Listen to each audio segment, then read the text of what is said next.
Hello and welcome to Have Fun Writing Presentations and Sharing Them. Okay, when you do a presentation is like, for example, like a type of TED Talk, some topic that you are going to present on people. This can be organized in a way that is easy to present, that is engaging, entertaining. But at the same time, you have to have fun writing it and sharing it. The first thing is to think, why are you doing the presentation? Who is going to attend and why? What is their benefit? What do they want? It's not the same as if you are in a classroom to go to present a topic to children or to adults. It's not the same if you are just presenting something as if you are maybe doing a job interview.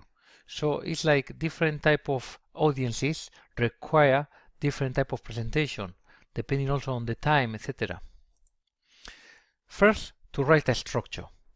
As we were talking with the studies, it's the same. You write headings, subheadings, etc.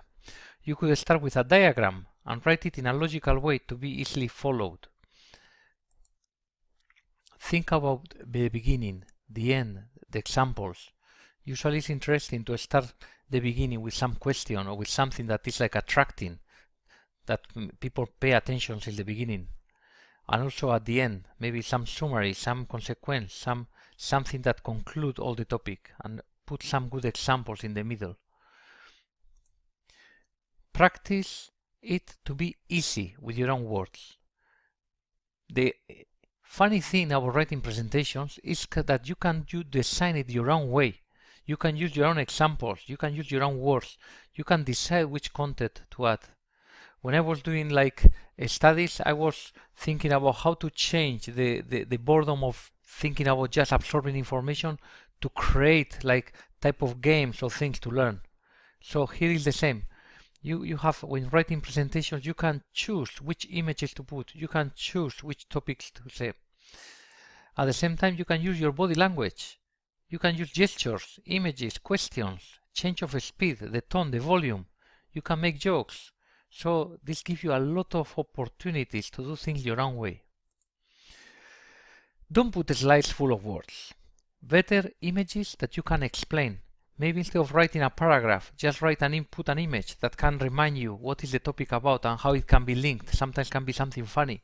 Sometimes you don't even need any words at all. You just have in your mind the frame about what you have to say and exchange or put some questions, some things that make it interesting. Practice to become confident. Use cue cards, make summaries. Okay, practice to become confident. Maybe you have a specific time that you want to do the delivery of the presentation. Maybe it could be 15 minutes, half an hour, etc. or 10 minutes.